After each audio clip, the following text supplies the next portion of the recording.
Kenapa? Kenapa?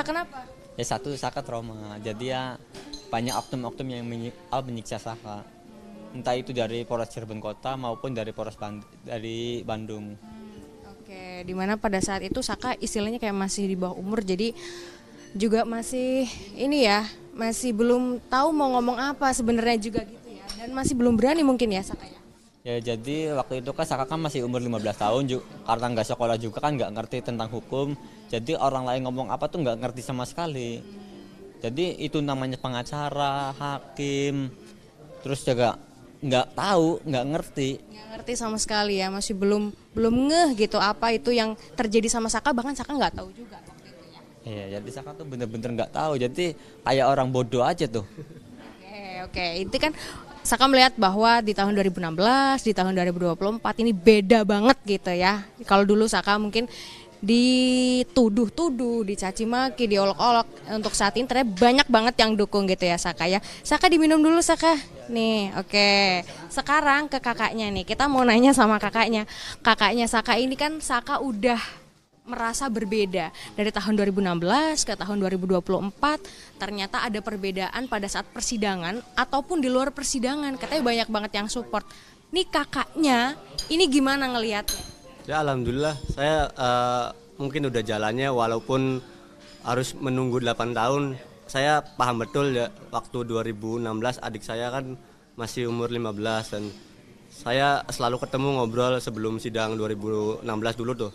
Jadi dia nggak ngerti, dia ngerti keluarga, tapi dia ngerti itu apa, ada pengacara yang membela, namanya jaksa penuntut, namanya hakim, dia tuh bener-bener nggak ngerti. Dan dulu kalau ngobrol sama saya tuh dia jujur, nggak, dia meyakini dia tidak bersalah, tapi kalau di pas sidang dia nggak ngerti harus ngomong apa karena selalu diarahin sama BAP dia tuh.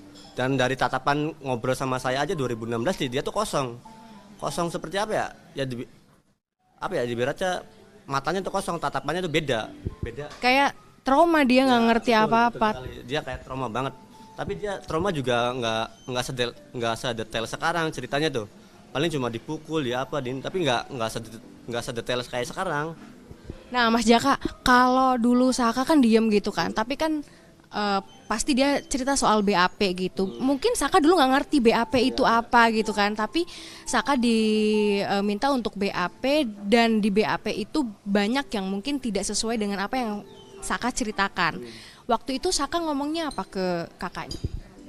Ke saya pas pada malam malam minggu tanggal 27 2016 ya, dia nongkrong sama saya di rumah Sadikun sampai jam 10, terus pindah ke rumah nenek. Terus ada teman saya Irfan yang motornya mogok, air radiatornya bocor. Terus paman saya Sadikun nelpon temennya yang di Ciperna, dia kan punya bengkelnya kan 24 jam. Itu kan Jalan Ciperna kan terusan buat ke tol Ciperna sama ke Kuningan. Jadi di situ tuh nggak ada bengkel, dan bengkel cuma satu-satunya. Jadi saudara saya tuh nelpon yang bengkel. Terus ini Irfan motornya mogok gimana? Terus ya udah bawa sini aja. Kalau enggak ya udah saya ke situ sama temennya buat nyetep, si Kodir sama si Gajol, panggilnya Gajol. Terus pada malam waktu apa itu ya, emang bener jam berapa ya, jam 10 lebihan lah kan nelpon segitu. Terus nggak lama datang ke rumah, datang ke tempat kumpulan, nyetep motor Irfan. Udah, emang jadi saya meyakini betul adik saya nggak pernah seperti yang dituduhkan. Berarti juga Mas Jaka ngelihat gimana BAP dan juga kesaksian dari Saka dan juga dari orang yang mungkin ada di sana itu emang beda semua. Beda banget. Jadi hampir beda total lah, beda total. Jadi BAP tuh nggak sesuai. Jadi kalau Saka kan harusnya kan ada di rumah kumpulan sama saya di depan rumah Sadikun, ke rumah nenek, terus ke bengkel. Terus juga saya kakaknya dituduh ngejemput Saka, keterangan BAP tuh. Oh gitu. Iya. Masnya juga udah lihat ya berarti keterangan BAP-nya seperti Dari apa? dulu saya udah lihat, sampai saya juga mikir ini kok nih HP saya, sampai saya tunjukin ke pengacara ke itu. Tapi ya mungkin apa ya, pengacara percaya, keluarga pengacara, tapi saya juga bingung harus gimana karena karena kami kan dari keluarga nggak mampu ibaratnya tuh. Jadi ibaratnya ya bingung lah apa yang harus dilakuin. Tapi saya juga 100% saya nggak nerima telepon dari adik saya. Kan bilangnya jemput, makanya saya kaget. Mas, ini kan Mas sudah lihat BAP-nya ya seperti apa. Saka juga mungkin udah tahu nih BAP-nya kayak gini gitu, dan Saka diminta untuk menandatangani BAP itu gitu kan. Mas sendiri apa yang disampaikan ke Saka waktu ngelihat BAP itu dan Saka diminta untuk tanda tangan BAP itu? Jadi pas tanda tangan BAP yang itu nggak tahu, keluarga nggak tahu, Saka juga nggak tahu. Jadi Saka tuh bener-bener polos loh, anak 15 tahun. Coba bayangkan ya, anak 15 tahun harusnya kan sekolah, masih bermain, harus berurusan dengan hukum. Mana ngerti, saya juga kalau saya posisinya saya atau orang lain pasti saya jamin anak 15 tahun nggak ada yang ngerti tentang hukum. Sok jaminan saya. Makanya nggak, ibaratnya ya pasti pelangap-longo, ibaratnya pelangap-longo nggak ngerti, pasti apa ya, pasti dia mau ngungkapin gimana. Oke, berarti kan ini memang dari awal Saka juga udah ngomong nih ke Kompas TV juga bahwa dia tidak mengetahui soal BAP, soal kejadian itu juga dia nggak tahu gitu. Dia udah pernah ngomong ke tim Kompas TV. Aku juga mau tanya nih Mas, terkait dengan pengacara yang selalu mendampingi Saka gitu ya. Apa yang dari dulu, dari 8 tahun lalu sampai sekarang ini dikasihkan ke Saka, atau apa yang dia selalu sebutkan gitu untuk kasus ini? Ya, paling ini sih Ibu Titin, terima kasih karena dari dulu Ibu Titin dari awal maksudnya dari 2016 lah, soalnya ketemu Ibu Titin ngedampingin Saka tuh lama. Ibaratnya kami keluarga yang nemuin Saka aja susah, jadi Ibu Titin juga kalau nggak salah sekitar 2 mingguan baru ngedampingin, padahal kuasanya dari awal. Ini 2 minggu setelah kejadian? Iya. Setelah Saka ditangkap? Udah jadi BAP, Ibu Titin baru baru ngedampingin, iya.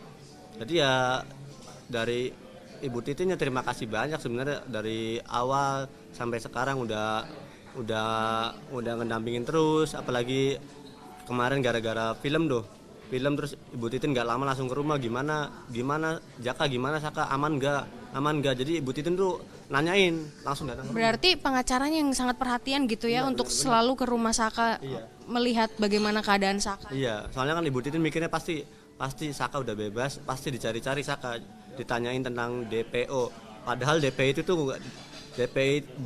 tuh nggak ada. Dari dulu yang nyiptain BAP juga saya juga nggak tahu, itu kan pasti dari oknum. Oke, berarti untuk Bu Titin sendiri yang udah ngedampingin Saka dari tahun 2016 sampai sekarang itu memang sempat kalian lost kontak gitu, terus abis itu terjadi lagi setelah adanya film.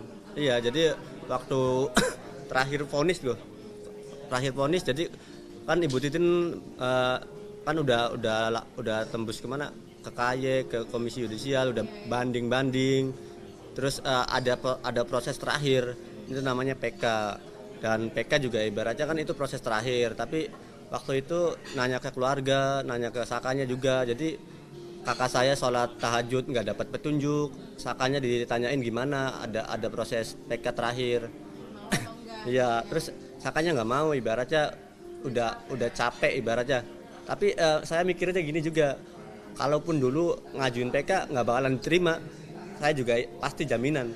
Tapi beda sama sekarang, saya meyakini betul PK Saka akan diterima karena banyak bukti baru, sekarang aja kan Liga Akbar, si Dede kan udah berkata jujur. Makanya saya meyakini betul kalau PK Saka sekarang insya Allah menang dan diterima. Kalau tidak diterima itu hakim, jaksa penuntut atau Mahkamah Agung pasti dipertanyakan hati nuraninya di mana itu. Karena udah banyak saksi yang menyatakan Saka ada di mana, dan pelapor Dede udah berkata jujur, kan pelapor kan si Dede, dia kan berkata jujur sekarang. Iya. Terus juga hasil visum beda tuh, katanya ada tusukan, terus hasil visum nggak ada. Makanya kan kalau hakim, jaksa dan Mahkamah Agung tidak mengabulkan PK Saka, benar-benar itu wajib dipertanyakan. Oke, baik, berarti ada pandangan dari kakaknya Saka bahwa optimis ya ini bakalan diterima. Saka juga begitu, ini juga bakalan diterima. Nah, aku juga kemarin sempet nih Saka di mobilnya Kompas TV ini pernah bilang katanya Saka dapat banyak banget support termasuk dari luar negeri katanya gara-gara kakaknya nih. Ini gimana ceritanya? Kok bisa luar negeri segala ini gimana? Jadi gini, jadi kan waktu apa ya? Waktu rame-rame lagi, apalagi si Peggy bebas kan, Peggy bebas tuh banyak media yang kasihan sama Peggy dan terutama sama Saka juga. Jadi Saka kan kebetulan Saka tuh tidak punya medsos, Saka tidak punya TikTok, IG, Facebook. Jadi dia tuh dia main ML aja, Mobile Legend, dan kebetulan kalau untuk sosial media ya saya aktif. Jadi saya yang mantau paling.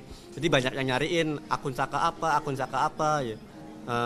Makanya saya kan takutnya saya kan jadi kan Salah gunakan sama oknum-oknum yang tidak bertanggung jawab. Padahal kan tujuan netizen kan baik tuh, ibaratnya ingin membantu, ingin mensupport. Jadi saya tuh setiap ada yang mengaku-ngaku atas nama adik saya tuh komenin semua, saya DM, saya komenin apa sih postingannya tuh. Berarti ini kakaknya ini banget ya, ngehandle banget nih. Pokoknya semua soal sosial media udah dipastikan bahwa Saka ini nggak punya sosial media gitu. Iya, jadi saya tuh udah menghandle banget, udah antisipasi. Takutnya kan ya bukan takut lagi, udah ada kejadiannya kayak dengar seperti Peggy yang mengatasnamakan Peggy. Apalagi Saka ibarat sekarang kan lagi proses nih, banyak dicari-cari juga ibaratnya akun medsos Saka apa gitu. Jadi ya, yang saya takutkan tuh ya sebenarnya udah ada yang terjadi, cuma saya langsung laporan ke temen, langsung minta bantuan ke temen. Ini ada akun yang mengatasnamakan adik saya, minta tolong dong di report atau dia ya segala macem.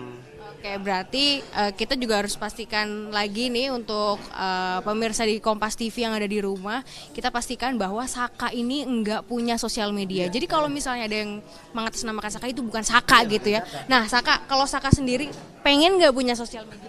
Enggak. Kenapa? Ya nggak ada bakat. Nggak ada bakat. Dia bukan tipe orang suka bermain medsos sih. Jadi Ini kayaknya Saka tuh introvert banget apa gimana sih Mas Jaka? kalau introvert banget sih enggak sih. Jadi dia ngobrol kalau ketemu sama yang satu sefrekuensi baru ngobrol. Iya. Berarti emang Saka ini orangnya sebenarnya cuman nggak pemilih ya, nggak mau main sosial media, tapi punya teman juga banyak juga. Karena kemarin aku lihat juga Mas di persidangan pertama Saka ini banyak banget pendukungnya yang datang kan pakai kaos perkasa. Apa namanya perkasa? Perkasa tuh perkasa tuh perjuangan keadilan keluarga Saka. Perjuangan keadilan keluarga Saka. Ini supportnya udah banyak banget juga, kakaknya juga selalu support. Kakaknya tiap hari ngomong apa ke kamu Saka? Ya kalau menyupport aja, jadi nyupport biasa aja. Jadi ya keseharian aja. Jadi ya kalau makan tepat waktu, mandi, sholat. Jadi ya biasa-biasa aja. Pernah nggak marah kayak misalnya kamu tuh kalau misalnya ngomong tuh harusnya begini gitu, diatur, pernah nggak diatur kayak gitu? Pernah, dianya marah. Kalau diatur saya marah. Kalau diatur kan saya nggak terima, emang nggak seperti itu, ngapain saya harus ngikutin ajarannya nggak bener. Oke, baik, ini emang orangnya emang masih polos ya terlihat ya Kak ya. Terlihat sekali Saka itu sampai saat ini ternyata masih polos, nggak mau main media sosial juga. Jadi memang semoga kesaksian dari saksi hari ini yang hadir di sidangnya PK Saka Tatal ini juga mungkin nanti bisa memberikan perspektif baru ataupun juga bisa menguatkan novum yang sudah disampaikan oleh kuasa hukum dari Saka gitu ya. Oke, kalau gitu kita minum dulu ya. Kita bersulang, semoga apapun yang terjadi hari ini itu terbaik buat Saka. Nah, saudara, itu tadi perbincangan antara saya dan juga Jaka. Jaka ini adalah kakak dari Saka Tatal, di mana hari ini saya dan Saka ini sudah sarapan bersama, minum bersama, dan kita sudah ngobrol santai terkait dengan apa persiapan Saka pada sidang PK hari ini. Ternyata memang Saka dan juga keluarga ataupun juga pendukungnya ini sangat optimis kalau nanti